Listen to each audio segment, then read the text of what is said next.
Have you ever just stopped and wondered if there's a deeper logic to the universe? A system of cause and effect that goes way beyond just physics? Well, today, we're going to dive into a really fascinating concept from the Quran called the Law of Requital. It's this idea that frames accountability not as some far-off judgment, but as a fundamental operational law of existence itself. We're going to start with this incredibly powerful image from the Quran. Now, this is so much more than just poetry. It's painting a picture of an unbreakable, undeniable link between you and your actions. Every single choice, every intention, it's fastened to you, becoming a totally inseparable part of who you are. So, think of your very being as a kind of living, breathing record. Your life isn't just a series of events that happen to you. Nope. It's a story that you're constantly writing with your deeds. The idea here is that this record isn't tucked away in some external file somewhere. Your actions are literally woven directly into the very fabric of your identity. Okay, so if our actions are hardwired right into us, then what's the system that actually processes them? Let's zoom out from the individual for a second and take a look at the grand underlying code that governs this entire process. And this brings us right to the core concept, the Law of Requital, or Jazāʼ in Arabic. It's not presented as some distant threat, but as an active, almost immediate principle. The idea is that every single action, good or bad, automatically kicks off a consequence, just like dropping a ball sets off a physical reaction in our world. And to really get your head around this, the concept frames accountability like a law of physics. Seriously, just like gravity dictates that an object will fall, this moral law dictates that an action will have a corresponding result. It's not random, it's systemic. It's just how the universe works. Now, you might be thinking, hey, isn't this just like karma? And that's a great question. Let's break it down. While karma is seen as a natural law of cause and effect in a cycle of rebirth, and the Christian Last Judgment is mainly a final single event, requital is described as something else. It's a continuous process within a divinely managed system that also leads to a final absolute reckoning. So it's both happening right now and later. And of course, every operating system has a designer, right? In this framework, God is the master of the day of recompense. And that title, it signifies ultimate, sovereign authority over the entire system, making sure its laws of consequence are absolute and perfectly just.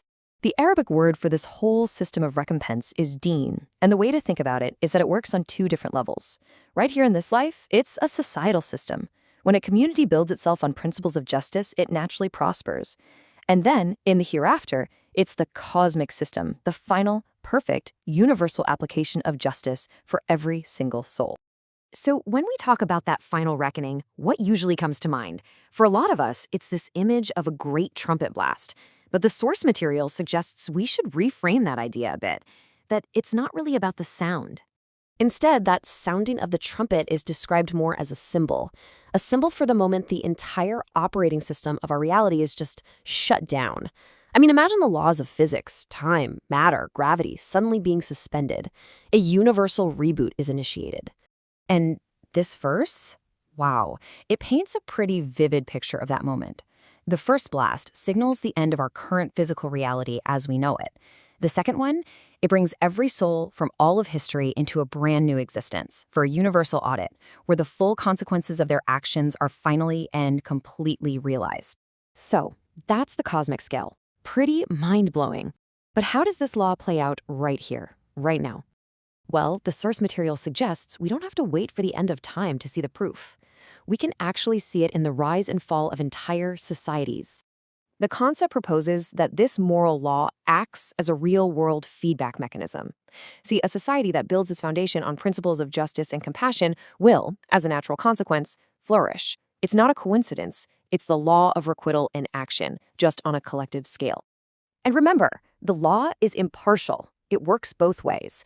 So a society that's built on oppression, on corruption, on deceit, well, it will just as inevitably face the corresponding consequences: internal decay, social breakdown, and eventually collapse. The system is just returning the output for the input it received. Okay, so this all brings us to a really powerful final point. If this law operates on the grand scale of societies and even the cosmos, what does that mean for our smallest, most insignificant seeming actions?